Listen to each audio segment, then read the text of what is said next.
Voilà, bonjour à vous tous et à vous toutes. Et nous sommes le 2 mars, mais nous faisons le bulletin CGM News du mois de février avec quelques jours de retard. C'est à cause parce qu'il n'y a que 28 jours, c'est pour ça, donc on a le droit à un petit délai. En tout cas, on a la joie de vous retrouver. Donc je vais laisser tout de suite la parole au Père Martin. D'accord, merci beaucoup. Bonjour à tous. Aujourd'hui, nous voulons partager avec vous un peu des nouvelles de la congrégation.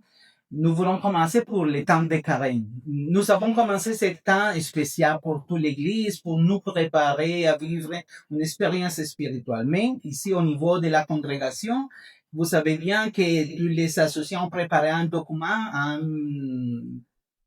très intéressant sur on va dire la formation, surtout l'expérience de vivre ce temps de carême. Le document s'appelle Vivre la carême avec Saint Jean-Net. C'est matériel, sûrement un document pour travailler au niveau personnel, mais aussi au niveau de toutes les congrégations, de toutes les communautés locales, pour vivre même pour toutes les paroisses. Nous invitons à tous pour vivre, pour lire, pour partager cette expérience que c'est un travail qui a fait tous les associés audistes pour vous, pour la congrégation. Vous pouvez recevoir les documents, bien sûr qu'il a déjà reçu, mais aussi vous pouvez recevoir tous les jours les posts pour Instagram, pour la communication et pour vivre. Il s'agit d'une petite méditation avec un texte biblique, un texte audiste que nous pouvons utiliser au niveau personnel, mais que nous pouvons aussi, comme je l'ai déjà dit, de communiquer dans nos communautés, dans les paroisses et dans nos amis pour vivre cette expérience. C'est une richesse de la congrégation, de la spiritualité audiste que nous pouvons partager avec tous. Je crois que c'est important. Hein? Je crois que ce sont les associés de Bretigny qui ont Exactement, fait ça. exactement. Nous vous remercions parce que c'est un travail formidable de tous les associés de Bretigny qui ont fait ces matériels.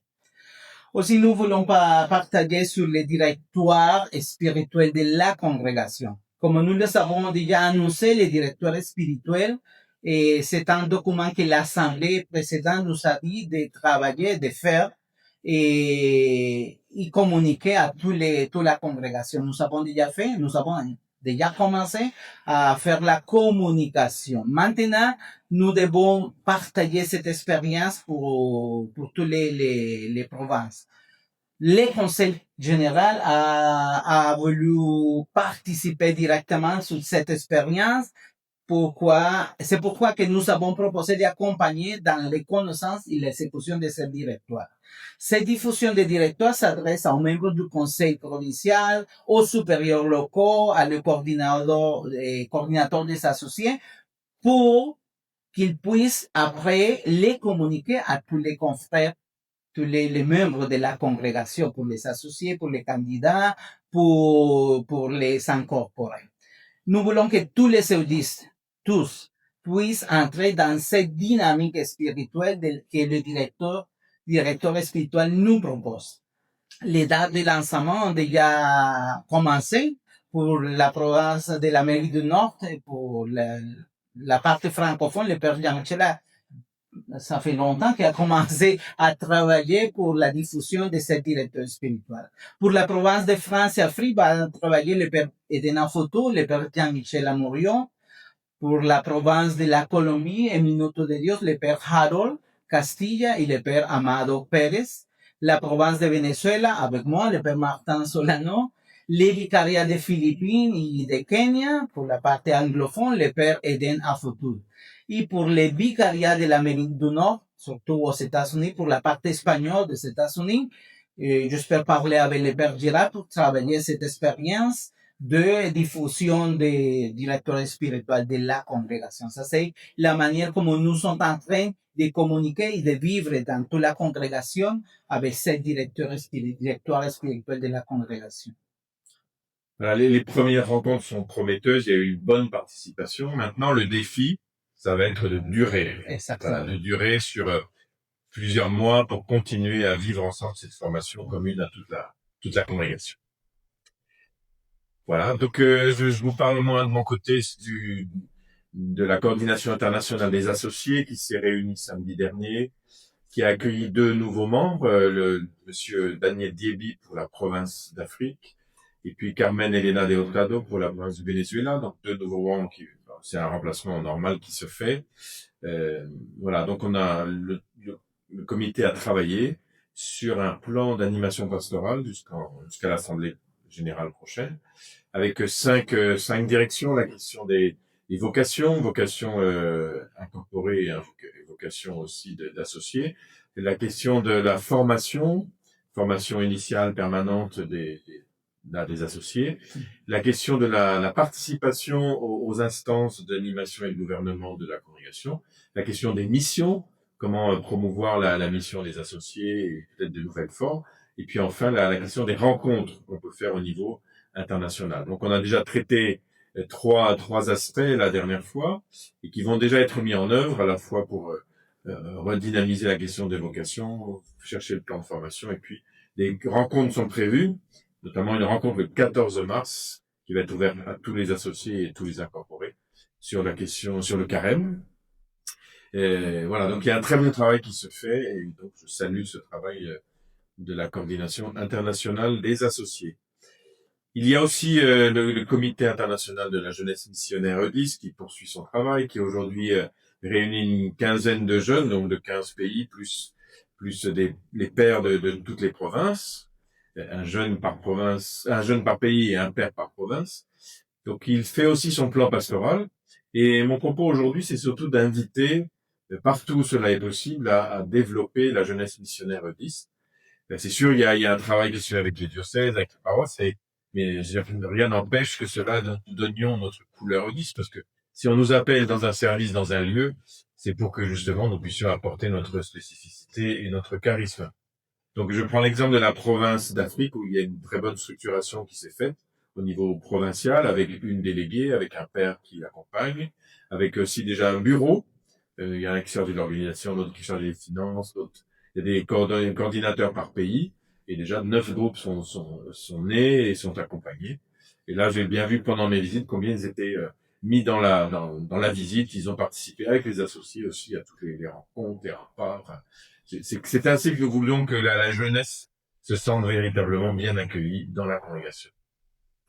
Voilà, donc un bon entendeur salut, que nous puissions promouvoir partout où cela est possible la jeunesse missionnaire eudiste.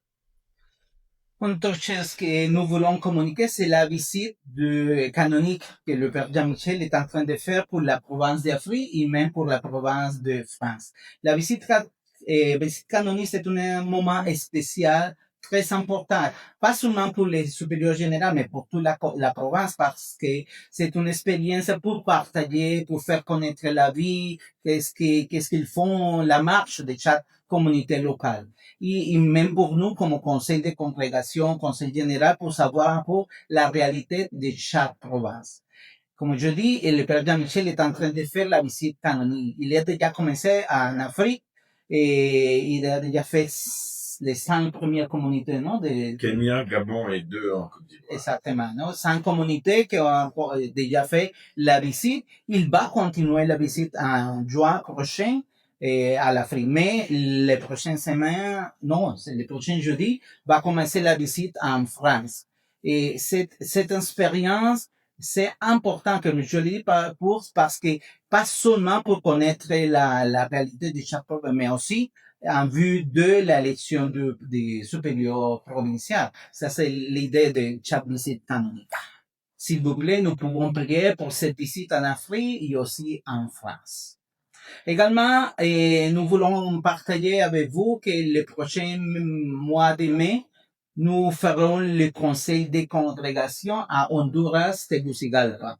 Et cette instance de conseil des congrégations est très importante parce que nous pouvons faire les rencontres avec pas seulement les conseils généraux, mais aussi avec chaque provincial, avec les vicaires et avec la coordinatrice des associés. Hein.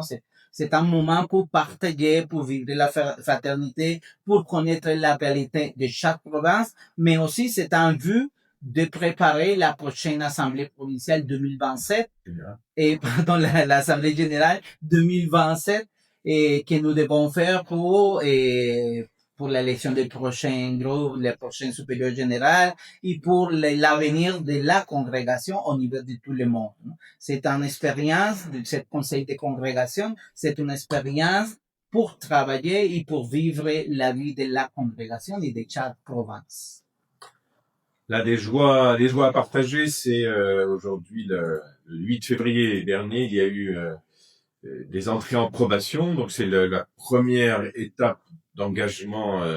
Après l'entrée en formation, il y a cette entrée en probation, et puis ensuite qui conduira selon le discernement de la congrégation et des candidats jusqu'à l'incorporation.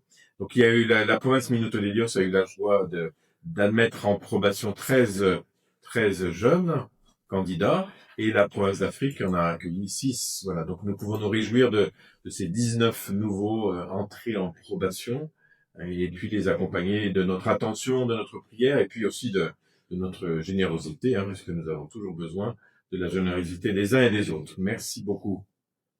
À propos de ça, il y a un comité de formation pour réfléchir sur la formation de la congrégation, pas seulement au niveau de chaque province, mais au niveau de toute la congrégation, non? Nous sont en train de parler même de l'approbation. Ça, c'est ce que signifie l'approbation comme les chemins d'initiation pour la formation. Et dit ça pour devenir après incorporé. Et aussi, pour finir, c'est JM News, CGN News, et pour dire que nous sommes en train de déjà commencer les réunions pour l'équipe del TFI, le Temple spécial de formation internationale, pour les candidats en formation.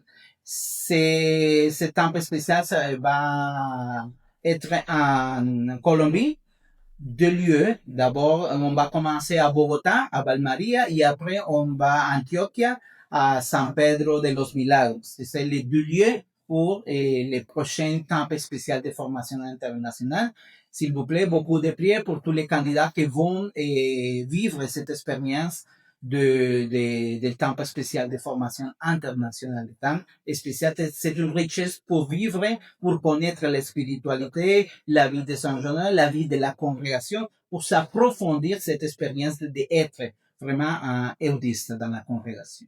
Avec des candidats de la province de Colombie, la province de Venezuela, la province Minuto de Dios et du Vicariat des Philippines.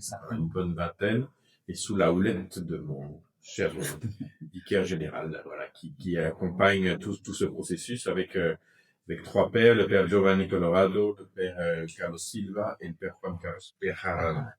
Alors, pensons aussi il y a un temps spécial en ce moment en Afrique, au Bénin, avec le père Didier Lefebvre, donc nous saluons aussi nos amis qui font ce temps spécial là-bas. Ça, c'est nos nouvelles, s'il vous plaît, et que ce temps de carême soit un temps de préparation pour vivre le temps de Pâques pour nous, que nous pouvons, comme Jésus, vivre c'est la résurrection. Et merci beaucoup. Et à la prochaine, c'est là. Ciao.